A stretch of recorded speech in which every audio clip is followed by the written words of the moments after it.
হাবিবের প্রত্যেকজন সাহাবী জীবনের সব কিছু দিক আল্লাহর নবীকে ভালোবাসতেন। আপনারা হযরত বেলালের জীবনী শুনতে চেয়েছেন। হযরত বেলালের জীবনী তো আরো করুণ, আরো কঠিন, আরো ভয়াবহ। ইশকে রাসূলের বাগানে যিনি বেশি পরিমাণে নবীর ইশকে হাবুডুবু খেয়েছেন তিনার ভিতর অন্যতম বেলাল। যদি বলি, প্রশ্ন করি, আনোয়ার আর মুসলমান জীবনে আজান দেওয়ার কারণে কোনোদিন মার খান নাই, নামাজ পড়ার কারণে কোনোদিন আপনাকে কেউ মারে নাই, মুসলমান হওয়ার কারণে কেউ কোনোদিন আপনাকে রিমান্ডে নেয় নাই। কিন্তু এই উম্মতের বাগানে একজন ব্যক্তি বেশি পরিমাণের ঈমান যার নসিবে হয়েছিল তিনি বেলাল। শুধু কালেমা পড়ার কারণে আল্লাহর নবীর দরবারে সাহাবীকে ধরে নিয়ে যাওয়া হলো। তার মনি বুমাইয়া গলার মধ্যে রশি বেঁধে মক্কার অলি গলি দিয়ে তাকে টানত। যদি কোনোদিন সৌদি আরবে যান, প্রচণ্ড গরমে, এই বছরে আমি হজে গিয়েছিলাম বাবা, প্রচণ্ড গরম, প্রায় 50 ডিগ্রি সেলসিয়াস। হারাম শরীফের ইমাম ঘোষণা দিয়ে দিলেন, হাজী সাহেবরা যদি আপনারা মসজিদে আসতে না পারেন তাহলে অন্তত জোহরের নামাজ আপনারা নিজেদের স্থানে জামাতে আদায় করে নিয়েন। তারপরে প্রচণ্ড গরমে হারামে আপনারা ঢুকবেন না, এত পরিমাণে গরম। প্রচণ্ড গরমে আমি যতটা জুমার নামাজ আমি হারাম শরীফ আদায় করেছি, সূরা ইখলাস দিয়ে, সূরা আসর দিয়ে, সূরা নাস দিয়ে তারা জুমার নামাজ আদায় করেছে। বুঝতে পারতেছেন, সংক্ষিপ্ত 3-4 মিনিটে খুতবা, অল্প সময়ের ভিতরে জুমার নামাজ আদায় করে তারা ছেড়ে দিলেন। গরমে স্থির থাকা যায় না, এত গরম। হজ এই বছর বড় কঠিন হজ গেছে। আমার চোখের সামনে মিশরি একজন হাজি আরাফাতের ময়দানে ঢলে পড়ে গেল, মরে গেল। প্রচণ্ড গরমে স্থির থাকতে পারে নাই। এত গরম, পানির পর পানি চলতেছে, তারপরে স্থির থাকা যায় না, এত পরিমাণে গরম এই বছর গিয়েছে।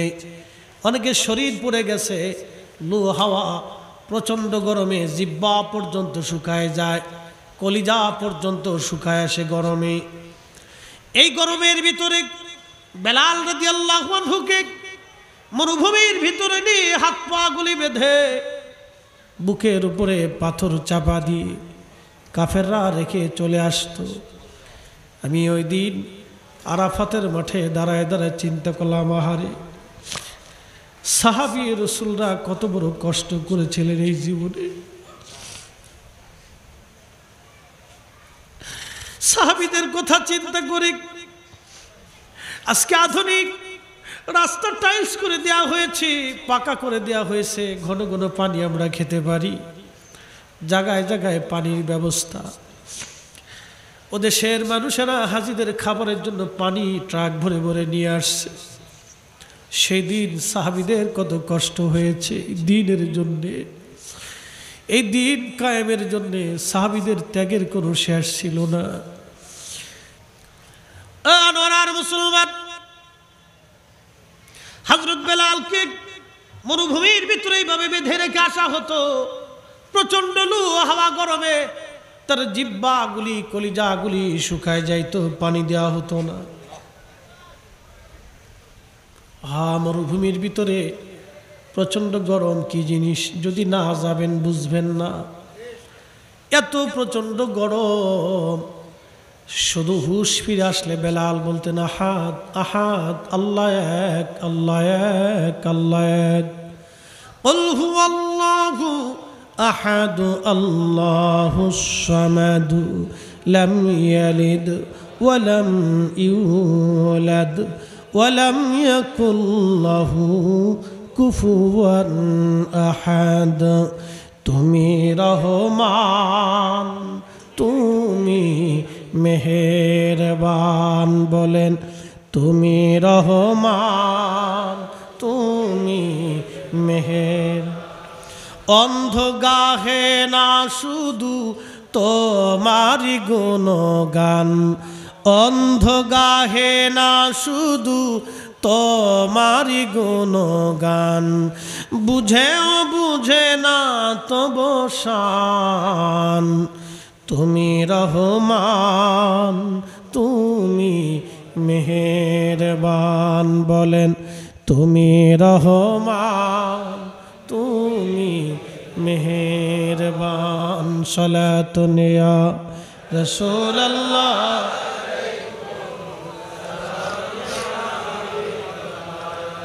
সালাতুন ইয়া রাসূল।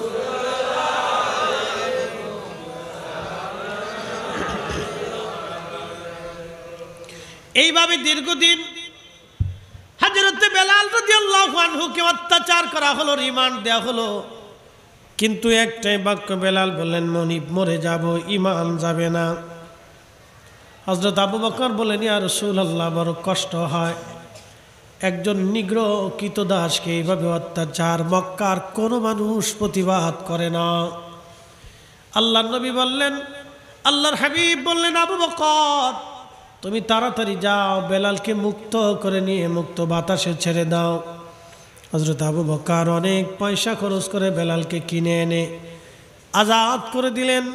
হিজরত করে নবীজি আল্লাহর হাবিব মদিনাতুল মুনাওয়ারাতে চলে গেলেন। অনেক লম্বা ইতিহাস। চলে যাওয়ার পরে আজানের প্রবর্তন হলো, স্বপ্ন যোগে নবীজিকে আজান দেওয়া হলো। আজানের বাক্যগুলি আল্লাহর হাবিবের খেদমতে আসলো। প্রিয় নবী বললেন, আমার মসজিদের কে মুয়াজ্জিন হবে? আমি বেলালকে বাছাই করলাম, তোমরা আমার বেলালকে আজানের শব্দমালাগুলি শিখায় দাও। বেলাল লাব্বাইক ইয়া রাসূলুল্লাহ, তুমি তাড়াতাড়ি যাও, আজান দিবে আজকে থেকে, আজকে থেকে তুমি মসজিদে নবীর মুয়াজ্জিন। সে আজানের ফুয়ুজুদ, আজানের রুহানিয়াত, আজানের ফুয়ুজুদ, আজানের রুহানিয়াত এত কঠিন, সাহাবীরা আজান দেওয়ার পরে আর ঘরে থাকতে পারতেন না। কলিজার ভিতর থেকে টেনে সাহাবায়ে কেরামকে নিয়ে আসা হতো। আজানের ফুয়ুজুদ এতই কঠিন, এতই রুহানিয়াত ছিল বেলালের আজানে। বুঝতেই পারতেছেন, আমি ঘটনার শেষ পর্যন্ত বললে আপনি বুঝবেন তারা আজানের ফুয়ুজুদ কত মারাত্মক ছিল। আহা, হযরত বেলাল রাদিয়াল্লাহু আনহু দীর্ঘদিন তিনি আজান দিলেন। আল্লাহর নবীর ইন্তেকাল মোবারক হয়ে গেল, আল্লাহর দরবারে তিনি চলে গেলেন। আহারে, সাহাবায়ে কেরাম পাগল পারা হয়ে গেছে, নবী নাই। সারা মদিনা শূন্য হয়ে গেল, পৃথিবী শূন্য হয়ে গেল, নবী নাই। সাহাবীরা পাগল পাড়া, রসুল বিহনে কিভাবে মদিনা চলবে? হযরত ওমর তলোয়ার টেনে বের করলেন, এ মদিনাবাসী, যদি বলো রসুল মরে গেছে, দেহ থেকে মাথা ফেলে দিব, আমার তলোয়ার দিয়ে কেটে ফেলে দিব, কেউ বলবে না রসুল মরে গেছে। তিনার মতো সাহাবী পাগল পাড়া হয়ে গেলেন। বেলাল রাদিয়াল্লাহু আনহু নির্বাক হয়ে গেলেন। সারা মদিনায় কান্নার রোল। এইভাবে কিছুদিন চলার পরে আহা, হযরত বেলাল একদিন বলতেছেন, আবু বকর, আমি আর আজান দিতে পারবো না, আজান দেওয়া আমার পক্ষে আর সম্ভব না। প্রিয় নবীর ইন্তেকালের পরে বেলাল আজান বন্ধ করে দিলেন। আল্লামা ইমাম জাইলাই নাসপুর রায়ার মধ্যে লেখেন, সিদ্দিক আকবরের কাছ থেকে বেলাল বিদায় নিলেন। বিদায় নিয়ে তিনি রওনা হয়ে সুদূর মদিনা মুনাওয়ারা থেকে বর্তমান সিরিয়ার রাজধানীর নাম দামেস্ক, এই দামেস্কে হযরত বেলাল চলে গেলেন। হযরত বেলাল আজান দিতে পারেন না। কেন পারেন না? তিনি সহ্য হয় না, আজান উনি দিতে পারতেছেন না। কারণ আগে আজান দিলে আল্লাহর নবী নিজে নামাজে দাঁড়ায় যাইতেন। আহা, স্মৃতি তো বড়ই মারাত্মক। যদি কোনো দিন মদিনাতে যান তাহলে দেখবেন আশিকে রসুল হাজি যারা নবীজি রওজা মুবারক থেকে বিদায় নেওয়ার দিনে এত পরিমাণে তারা কান্না করে, নিজেকে স্থির তারা রাখতে পারে না। আজকে বিদায় নিয়ে চলে যাচ্ছি নবীজির কদম মুবারক থেকে। হাজিরা বিদায় নিতে চায় না, যাদের অন্তরে ইশকে রসুল আছে তাদের সহ্য হয় না, অস্থির লাগতে থাকে। কোন কোন হাজির অনুমতি নাই সেটা ভিন্ন কথা, কিন্তু কোন কোন হাজির জীবনে অস্থির পেরেশান হতে থাকে, আর কোনোদিন মদিনাতে আসতে পারবো কিনা, কোনোদিন মদিনাতে আসার সুযোগ হবে কিনা, নবীজির বারগাহে বারবার সালাম দেওয়ার তৌফিক আর কোনোদিন হবে কিনা। স্মৃতি বিজড়িত আল্লাহ নবীর বারগাহে নামাজ পড়ার আর সুযোগ হবে কিনা। আল্লাহু আকবার, আল্লাহু আকবার। সাহাজেরা চোখের পানি ফেলে ফেলে কান্না করতে থাকে, বিদায় নিতে চায় না। আপনারা জানেন নবীজির ইন্তেকালের পরে একটা উট ছিল, উটের নাম ছিল কাসওয়া। উট যখন কান্না করে সে মানুষের মতো চিৎকার মেরে মেরে জোরে জোরে উটের কান্না হয়। কাসওয়া উট বিরহ বেদনা সহ্য করতে না পেরে 3 দিন একাধারে সে কান্না করেছিল। নবীর বিরহ বেদনা একটা প্রাণী সহ্য করতে পারে নাই। পানি খাওয়া বন্ধ করে দিল কাসওয়া, খাবার খাওয়া বন্ধ করে দিল কাসওয়া। তাকে কেউ পানি পান করাইতে পারে না, তাকে কেউ খাওয়াইতে পারে না। রসুল নাই, কাসওয়া কাকে নিয়ে বেঁচে থাকবে। শেষ পর্যন্ত মদিনার একটা কুয়ার মধ্যে ঝাঁপিয়ে পড়ে কাসওয়া আত্মাহুতি দিল। নবীর বিরহ বেদনা এত কঠিন, একটা প্রাণী পর্যন্ত স্থির থাকতে পারে নাই সেই দিন। বুঝতেই পারতেছেন হযরত বেলালের অবস্থা কেমন। তিনি তো আশিক রসুল ছিলেন, চলে গেলেন সিরিয়াতে, আর আজান দেন নাই। নবীর বিরহ বেদনার মধ্যে ইন্তেকালের পরে তিনি 2টা আজান মাত্র দিয়েছিলেন। একটা আজান দিয়েছিলেন সিরিয়ার বর্তমান ফিলিস্তিনের বাইতুল আকসা মসজিদে একটা আজান দিয়েছিলেন। যেই দিন হযরত ওমর বাইতুল আকসা দখল করেছিলেন, হযরত বেলাল রাদিয়াল্লাহু আনহু সেদিন উপস্থিত ছিলেন। হযরত ওমর বললেন, বেলাল একটা আজান আপনি দেন। বেলাল বললেন, না ইয়া আমিরাল মুমিনিন, আমাকে অনুরোধ করবেন না। নবীর ইন্তেকালের পরে আর আমি আজান দিতে পারি নাই, আমি আজান দিতে পারি না, আমার কষ্ট হয়। বলে বেলাল, না, একটা আজান আপনি বাইতুল আকসায় দিয়ে যান। বহু আজান আপনি মদিনাতে দিয়েছেন, একটা আজান আপনি বাইতুল আকসায় দেন। আপনি কাবায় আজান দিয়েছেন, মদিনাতে আজান দিয়েছেন, একটা আজান আপনি বাইতুল আকসাতে দেন। হযরত ওমরের বারবার অনুরোধে বেলাল উঠে গেলেন। বাইতুল আকসায় দাঁড়ায় যখন আজান শুরু করলেন, আহা, আবু দারদা রাদিয়াল্লাহু আনহু উপস্থিত ছিলেন, হাজার হাজার সাহাবী উপস্থিত। সমস্ত সাহাবীরা কান্নায় ভেঙে পড়ল, কারণ বেলাল আজান দিলে আল্লাহর নবী নামাজ আসতেন। সেই স্মৃতিগুলি মনে পড়ার পরে সাহাবীরা পেরেশান হয়ে গেলেন। হযরত ওমরের মতো সাহাবী বাইতুল আকসার মাটির মধ্যে পড়ে গেলেন। তিনি মাটির মধ্যে শুয়ে শুয়ে কাঁদতে লাগলেন। আল্লাহ নবীর বিরহ বেদনা সহ্য করতে পারেন নাই। এমনকি হযরত বেলালের আজানের রুহানিয়াত তো কঠিন। বাইতুল আকসার নব্য মুসলমান যারা হয়েছিল, নতুন মুসলমান, তারা পর্যন্ত আজানে কেঁদেছিল, স্থির তারা থাকতে পারে নাই। আর একটা আজান বেলাল দিবে। হযরতে বেলাল সিরিয়ার দামেস্কে ঘুমিয়ে পড়েছেন, রাত গভীর। তাহাজ্জুদের সময় নবী স্বপ্ন দেখাইলেন, বেলাল রে, কিরে বেলাল, তুমি আমার সঙ্গে কেমন জুলুম শুরু করছো বেলাল? কতদিন তুমি আমার জিয়ারতে আসো না। বেলাল রে, তুমি আমার জিয়ারতে তাড়াতাড়ি আসো। আল্লাহর নবী ডাকতেছে, বেলাল আমি নবীজির জিয়ারতে আই রে বেলাল। ইমাম তাকিউদ্দিন সুবকি আশফাউস সাকামের মধ্যে তিনি লেখেন, স্বপ্ন দেখতেছিলেন বেলালকে। নবীজি বলতেছে, বেলাল আসো, তাড়াতাড়ি আসো, তুমি আমার সঙ্গে কেন জুলুম করতেছো, অন্যায় করতেছো? বেলাল রে, তুমি আমার জিয়ারতে তাড়াতাড়ি আসো। স্বপ্ন দেখার পরে একটু দূর বললেন বেলাল। আহারে, সিরিয়ার দামেস্ক থেকে বের হয়ে গেলেন, সুদূর দামেস্ক থেকে মদিনাতে চলে আসলেন। আহা, তাহাজ্জুদের সময় মদিনা যখন নিরিবিলি, নবীজি রওজা মুবারকের চারপাশে তখন কাঠের জালি দিয়ে রওজা শরীফ ঘিরে রাখা হয়েছিল। রওজা মুবারকের পাশে বসে বসে রওজা মুবারকে মাথা ঠেকাইয়া বেলাল চোখের পানি সেরে সেরে কান্দে, বলে হুজুর গোলামকে আসতে বলেছিলেন, গোলাম আপনার কদম মুবারকে হাজির হয়ে গেছে। আপনি আসতে বলেছেন নবীজি, আপনার গোলাম আপনার কদম মুবারকে আজ হাজির হয়ে গেছে। নতুন মুয়াজ্জিন আসছে তাহাজ্জুদের আজান দেওয়ার জন্য। মক্কা মদিনাতে 6টা আজান হয় আর একটা তাহাজ্জুদের আজান হয়। এসে দেখতেছে নবীর মুয়াজ্জিন হযরত বেলাল রাদিয়াল্লাহু আনহু বসে বসে কান্দে। ডাক দেয়, সাহাবীরা রে, তোমরা তাড়াতাড়ি আসো, নবীর মুয়াজ্জিন বেলাল ফিরে আসছে। সাহাবীরা দৌড়ে আসছে। বেলাল রাদিয়াল্লাহু আনহু এসে দেখে, সাহাবীরা এসে দেখে বেলাল বসে বসে কান্না করে।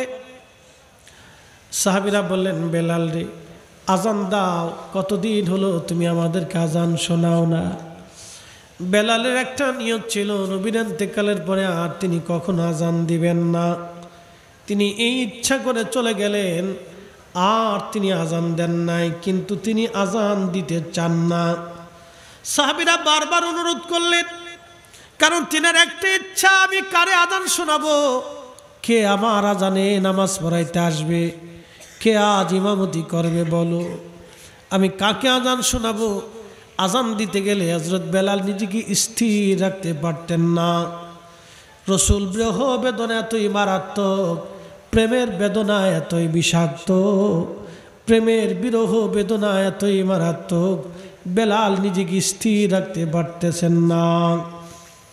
সাহাবীরা বললেন, হাসান হুসেনকে নিয়ে আসি, 7 নম্বর গেট বরাবর বাবু সালাম, যদি আপনি আগায় যান একটা মসজিদ আপনি পাবেন।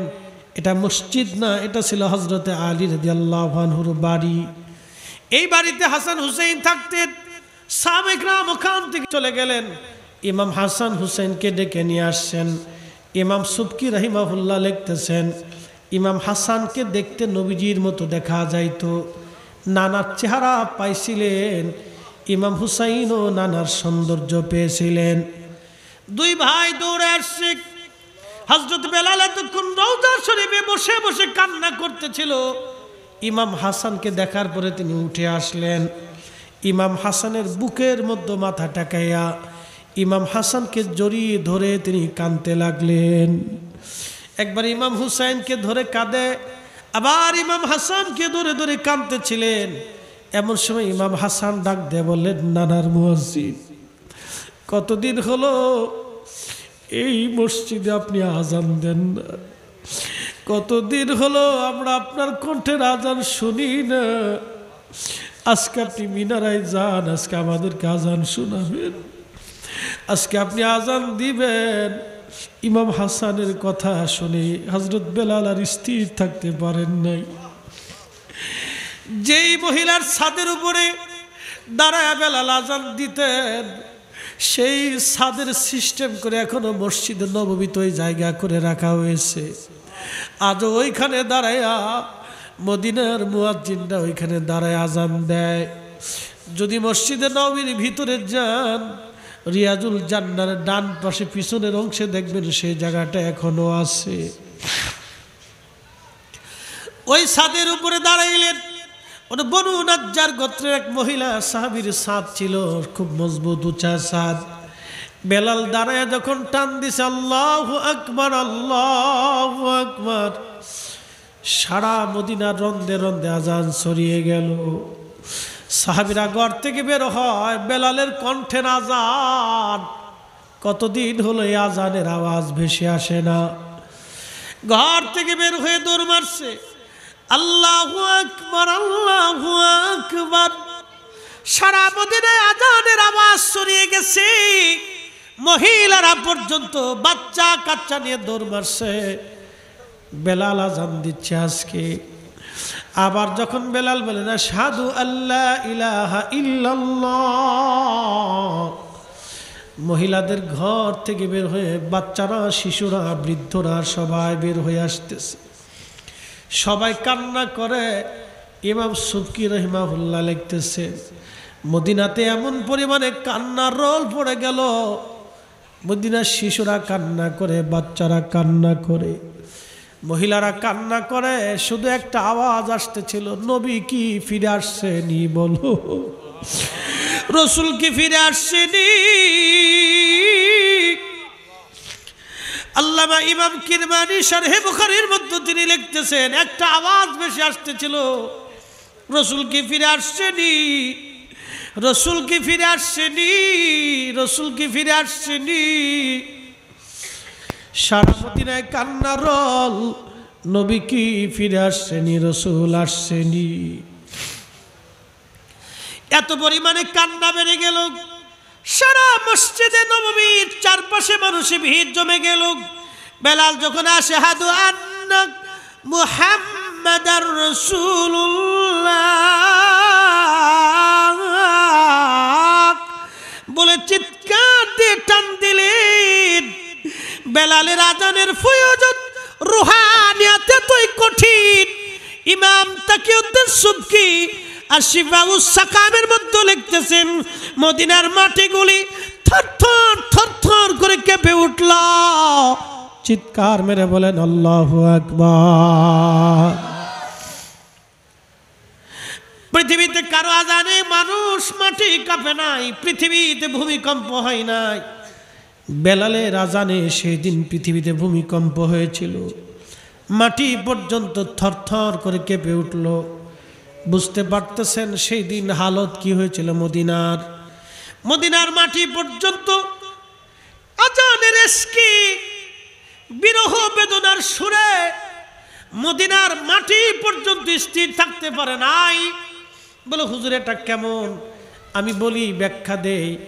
পৃথিবীতে আল্লাহ পাক একটা সুরের মুজিজা দিয়েছিলেন দাউদ আলাইহিস সালামকে। সুরের মুজিজা আর রুহানিয়াতের কামালিয়াত আল্লাহ দিয়েছিলেন বেলাল রাদিয়াল্লাহু আনহুকে। তার আজানের রুহানিয়াত এতই মজবুত, মাটি পর্যন্ত কেঁপে উঠল। আর হযরতে দাউদ আলাইহিস সালামের সুরের মুজিজা এতই কঠিন ছিল না। আল্লামা ইমাম কাসির আল বেদায়ের মধ্যে লেখেন, উনি 70টা সুরে জবুর তেলাওয়াত করতেন, একই টানে 70টা সুর উনি দিতেন। এতই সুরের মোহনাতে পড়ে পশু পাখিরা ছটফট করে মরে যাইতো। আল্লাহু আকবার বলেন। উনার সুরের মোহনাতে পড়ে পশু পাখিরা ছটফট করে মরে যাইতো, স্থির থাকতে পারতো না ওনার সুরে। চিন্তা করেন তো, এটা দাউদ আলাইহিস সালামের সুরের মুজিজা। হযরত বেলালের আজানের ফুয়ুজুদ ওই দিনের জন্য এতই কঠিন। ইমাম সুবকি লিখতেছেন, মদিনার মাটি থরথর থরথর করে কেঁপে উঠল। আর হযরতে বেলাল অজ্ঞান হয়ে পড়ে গেলেন, আর তিনি আজান দিতে পারেন নাই। সারা মদিনায় কান্নার রোল পড়ে গেল। বেলালের মতো আশিক যদি আমরা হইতাম,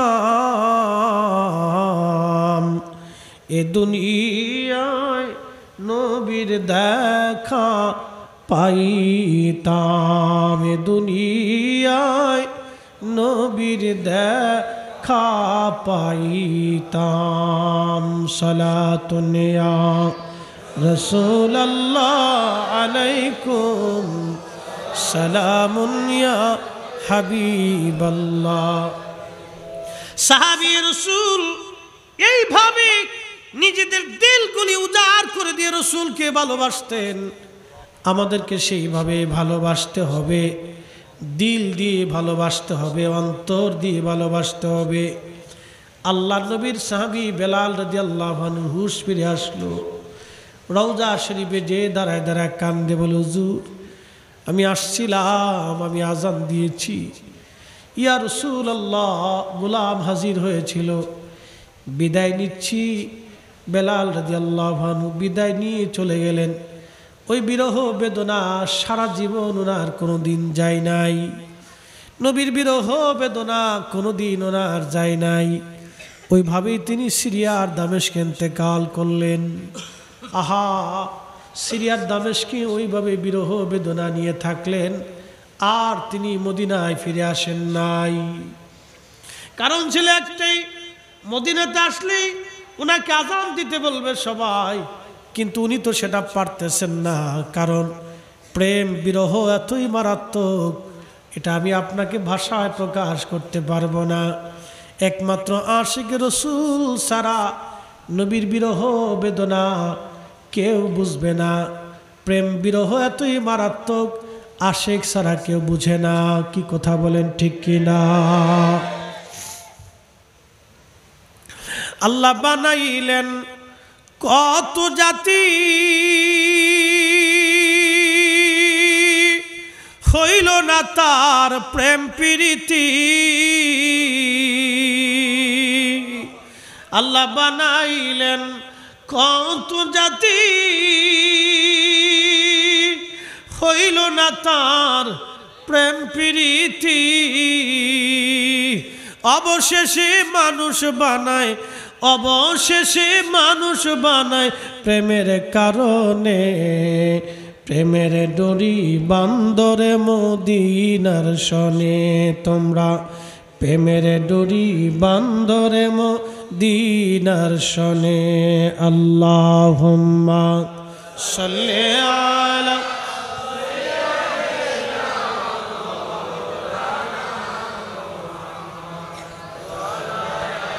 আলি সাইয়্যিদিনা।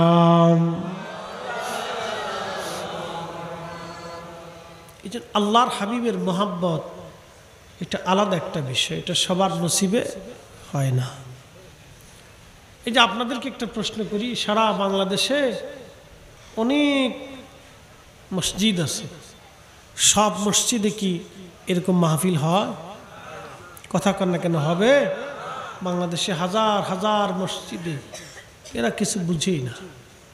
ইশকে রাসূল এটা আলাদা একটা সাবজেক্ট, মোহাম্মতের রাসূল এটা আলাদা ফাংশন। এটা আল্লাহ যাকে কবুল করে তার কলিজাতে আল্লাহ দিয়ে দেয়। কথা ঠিক কিনা? আবু জাহেলের কলিজাতে আল্লাহ দেয় নাই। উতবা, শাইবা, মুগিরা, আবু লাহাব, যারা আল্লাহর হাবিবের কাছে ছিলেন, পাশে ছিলেন, ছোট কাল থেকে দেখছেন, কিন্তু হযরত বেলালের কলিজার ভিতরে আল্লাহ দিয়ে দিলেন। একজন কৃতদাস নিগ্র, বর্তমান ইথিওপিয়া, আপনি যদি হজে যান তো দেখবেন আফ্রিকান হাজি আসে, পা ভিতরে ফাটা, মনে হয় যে 6 মাস গোসল করে না। একটা পাঞ্জাবি গায়ে দিয়ে হেঁটে হেঁটে চলে আসছে। একটা পাঁচ দেখলে, ওই মেশাক দেখলে আপনি বুঝবেন এরা খুব দরিদ্র। একটা ছোট তসবি হাতে থাকে, ভিক্ষা চায় না। আফ্রিকান হাজিরা রাস্তার পাশে চুপচাপ বসে থাকে, কেউ কিছু দিলে খায়, না দিলে ওইখানেই পড়ে থাকে। আশ্চর্য হবেন, যে মানুষগুলি সুদূর পথ পায়ে হেঁটে চলে আসছে হজ করার জন্য, আহা, আল্লাহর হেরেমে চলে আসছে, রসুলের বরগাহে চলে আসছে, খুব অল্প টাকা দিয়ে এরা চলে আসে। আফ্রিকান হাজিদেরকে দেখলে আপনি আশ্চর্য হবেন। একই পোশাক, একই পাঞ্জাবি, আপনি দেখলে বুঝবেন যে কম দামি। একবার আমাদের পাঞ্জাবির তো একটু কোয়ালিটি আছে, দাম আছে, এদের পলিস্টার সিস্টেম, খুব কম দামের কাপড়, ওটা গায়ে দিয়ে চলে আসছে। বেশি কিছু নাই, তার একটা পাঁচ আপনি দেখলে, পায়ের হাঁটার, তার হাত পাগুলি দেখলে আপনি বুঝবেন যে এরা দরিদ্র, খুবই পীড়িত, অভাবী, কিন্তু চলে আসছে। এই যে ইশকে রাসূল, তাকে স্থির রাখতে পারেনি, চলে আসছে, হাঁটতে হাঁটতে চলে আসছে। কেউ 30, 40, 50, 100 কিলো পর্যন্ত বলে হাঁটে, হেঁটে হেঁটে চলে আসে, গাড়িতে চড়ে না। তো ভালো করে হোটেলে থাকে না। ওদের আফ্রিকান গরিব হাজিরা বেশিরভাগ ওই মেসমেলা পার হয়ে দূরে, অনেক দূরে ওরা থাকে, কম পয়সায় কোনো রকম থাকে, কোনো রকম খায়। ওই আজানের আধা ঘন্টা আগে থেকে হাঁটতে শুরু করে, ওই গরমে ওরা হাঁটতে হাঁটতে চলে আসে, নামাজে চলে আসে। আপনি দেখলে বুঝবেন যে এরা খুব দরিদ্র, পীড়িত, কিন্তু চলে আসছে। খাবার দিলে খায়, না দিলে বসে থাকে। এরা বেলালের দেশের মানুষ। একসাথে বলবেন না আল্লাহু আকবার। বেলালের দেশের মানুষ। আহা, দেখলে আপনার কাছে আশ্চর্য মনে হবে। তো শোনেন, সেই দিন একজন নিগ্র কানোর কলিজার ভিতরে আল্লাহ এমন প্রেম দিয়ে দিলেন, আহা, পিঠের চামড়া চলে গেল, গোশত চলে গেল, জীবন বরবাদ করে ফেললো, তারপরও সে কালেমা ছাড়ে নাই। জীবনের শেষ দিন পর্যন্ত তার এই পীড়িত অভাবী এই অভাব তার কোনোদিন মোচন হয় নাই। সে অভাবে খেয়ে না খেয়ে সারা জীবন হযরত বেলালের জীবন চলে গেছে। মুহতারাম, ভালোবাসা এটা কলিজার ভিতর থেকে হয়, দলিল দিয়ে হয় না। দলিল দিয়ে রসুলকে ভালোবাসানো কাউকে যায় না। কথা বলেন ঠিক কিনা? যার অন্তরে ভালোবাসা আসে হবে।